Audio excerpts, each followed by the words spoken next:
आमे देखिबा semester system.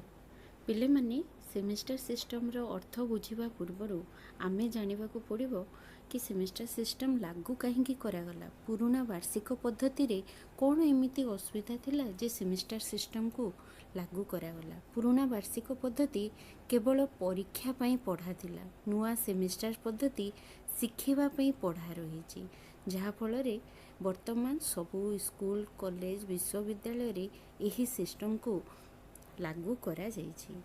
NEP 2020 अनुसार शिक्षा को अधिक नमनीय, छात्र केन्द्रिक और कौशल आधारित करने को कहा जाइछि।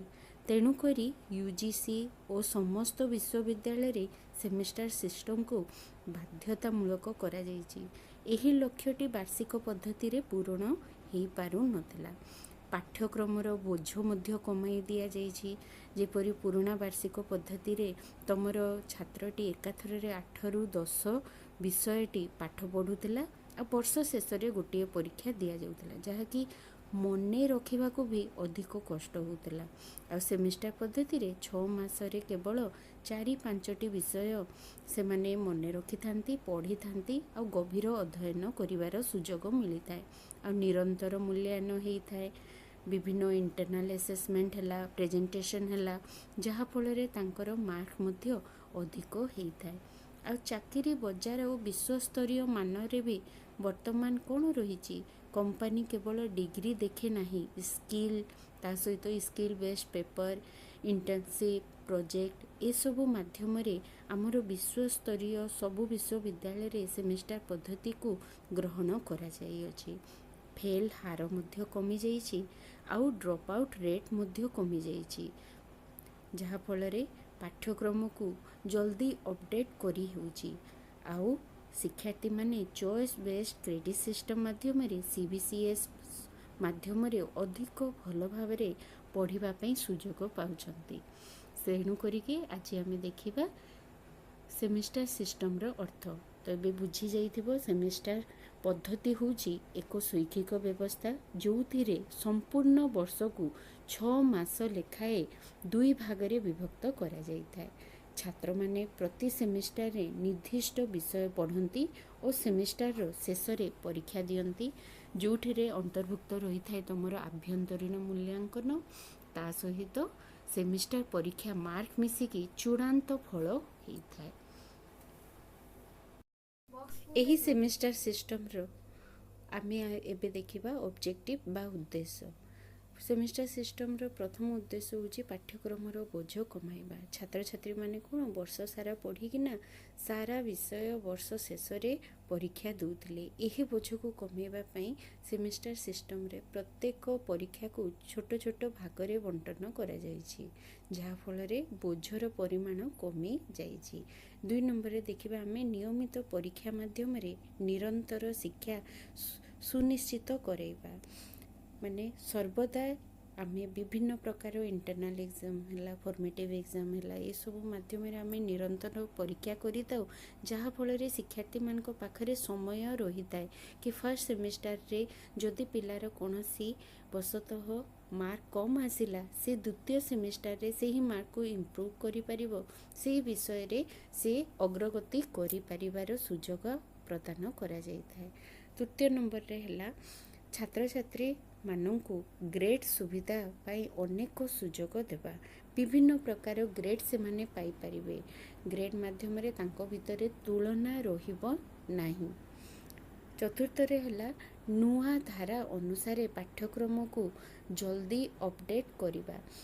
शिक्षक मानंकु भी सुजोग मिलिबो कि वर्तमान समय रे से विषय अंतर्गत कौन अपडेट रही आ शिक्षार्थी मान को पाठ्यक्रम अंतर्गत आमे तांको अधिक अपडेट करि परिबा। पाठ्यक्रम अंतर्गत तांको प्रस्तुत मध्य आमे करि परिबा। पंचम हैला गोटे वार्षिक परीक्षार चाप कमाइबा। वर्ष शेष रे 12 मासर पाठटा शिक्षार्थी मने रखिबो एवं परीक्षा रे उपस्थापना करिबाटी अत्यंत कष्टसाध्य होउथाय। तेणु करी एही वार्षिक परीक्षार चापटी सेमिस्टर सिस्टम माध्यम रे कमी जाइथाय। Thank you.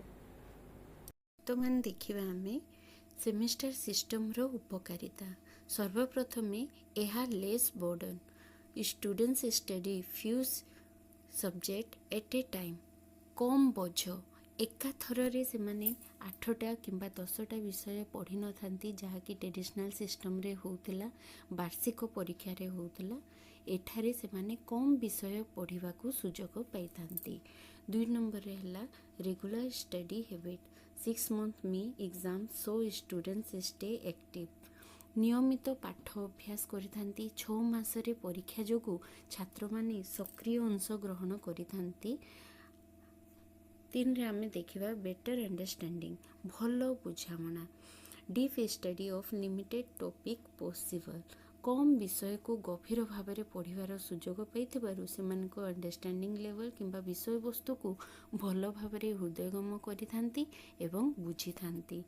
4ରେ ହେଲା quick feedback results in 6 months mistakes corrected fast ଶୀଘ୍ର ଫିଡ଼ବ୍ୟାକ୍ ମିଳିଥାଏ।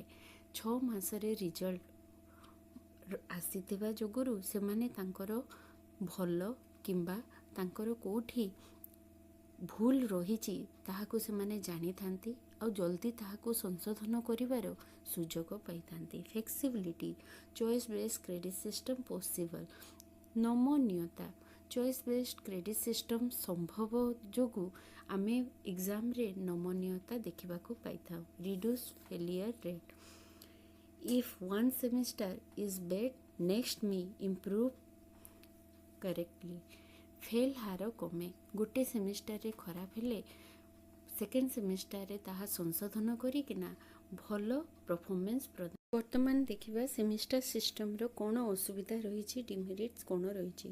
ପ୍ରଥମ ହେଲା no time for extra activities ଅନ୍ୟ କାର୍ଯ୍ୟ ପାଇଁ ସମୟ ମିଳିନଥାଏ। ସବୁବେଳେ ପରୀକ୍ଷାର ଚାପ ଖେଳ ଏନସିସି ପାଇଁ ସମୟ ତାଙ୍କ ପାଖରେ ରହିନଥାଏ କାରଣ ସମୟ ବହୁତ କମ୍ 6 ମାସ ମଧ୍ୟରେ ତୁମର ଆୟୋଜନ କରିବାକୁ ପଡ଼ିଥାଏ ପରୀକ୍ଷା ସେଥିପାଇଁ ବହୁତ କମ୍ ସମୟ ରହିଥାଏ। ଦ୍ୱିତୀୟ ହେଲା ଇନକମ୍ପ୍ଲିଟ୍ ନଲେଜ ଅଧୁରା ଜ୍ଞାନ ଛାତ୍ର କେବଳ ପରୀକ୍ଷା ପାଇଁ ପଢ଼ିଥାଏ ପୁରା ବିଷୟକୁ ବୁଝିବା ପାଇଁ ପଢ଼ି ନଥାଏ ଏହା ଗୋଟେ ତାର ଅସୁବିଧା ରହିଅଛି। କଷ୍ଟଲି ସିଷ୍ଟମ୍ ଖର୍ଚ୍ଚ ବହୁଳ ପଦ୍ଧତି ଆମର ପିଲାମାନେ ପରୀକ୍ଷାଟି ଆୟୋଜନ କରିବା ପାଇଁ ସମସ୍ତ ଖର୍ଚ୍ଚ ପ୍ରଦାନ କରାଯାଇଥାଏ ଶିକ୍ଷକ ବୃନ୍ଦକୁ ଏବଂ ବିଷୟବସ୍ତୁକୁ ମୂଲ୍ୟାଙ୍କନ କରିବା ପାଇଁ ପ୍ରତ୍ୟେକ ପର୍ଯ୍ୟାୟରେ ଆମର ଖର୍ଚ୍ଚ ପଡ଼ିଥାଏ। ତ 2 ଥର ଯେହେତୁ ବର୍ଷରେ ଏହା ଆୟୋଜିତ ହୋଇଥାଏ ତେଣୁ କରିକି ଏହା ଖର୍ଚ୍ଚ ବହୁଳ ହୋଇଥାଏ। 4ର୍ଥ ହେଲା ଟିଚର ବର୍ଡେନ୍ ଶିକ୍ଷକଙ୍କ ବୋଝ ଅଧିକ ଖାତା ଦେଖା ରିଜଲ୍ଟ କାମ ବଢ଼େ ବର୍ଷକୁ ଯେହେତୁ 2 ଥର ତାଙ୍କର ଆୟୋଜିତ ହୋଇଥିବାରୁ ଶିକ୍ଷକଙ୍କ ଉପରେ ଏହା ବୋଝ ସାବ୍ୟସ୍ତ ହୋଇଥାଏ। ନୋ ଲିଙ୍କ ବିଟୱିନ୍ ସେମିଷ୍ଟାର ମଧ୍ୟରେ ସମ୍ପର୍କ ନାହିଁ। ପ୍ରଥମ ସେମିଷ୍ଟାର ବିଷୟ ଛାତ୍ରଛାତ୍ରୀ ଯଦି ଭୁଲ କରିଛି ସେକେଣ୍ଡ ସେମିଷ୍ଟାରରେ ତାର କୌଣସି ପ୍ରୟୋଜନ ରହିନଥାଏ। ତ ଗୋଟିଏ ସେମିଷ୍ଟାର ଯାହା ବି ସମସ୍ତ ବିଷୟ ରହିଛି ପ୍ରଗତି ରହିଛି ଉନ୍ନତି ରହିଛି ବିଷୟବସ୍ତୁ ରହିଛି ତାହା କେବଳ ସେହି ସେମିଷ୍ଟାର ମଧ୍ୟରେ ସୀମିତ ରହିଥାଏ। ଷ୍ଟ୍ରେସଫୁଲ୍ ଫର୍ ସ୍ଲୋ ଲର୍ଣ୍ଣର ଧୀର ଶିକ୍ଷାର୍ଥୀଙ୍କ ପାଇଁ ଚାପ ଯେଉଁ ସ୍ଲୋ ଲର୍ଣ୍ଣର ଅଛନ୍ତି ସେମାନଙ୍କ ପାଇଁ ଏହା ଅଧିକ ଚାପ ସୃଷ୍ଟି କରିଥାଏ। ତ ପିଲାମାନେ ମୋର ଯଦି ଭିଡ଼ିଓ ତୁମମାନଙ୍କୁ ଭଲ ଲାଗୁଛି ତ ଲାଇକ୍ ଆଉ ସବସ୍କ୍ରାଇବ୍ କରିଦିଅ। Thank you.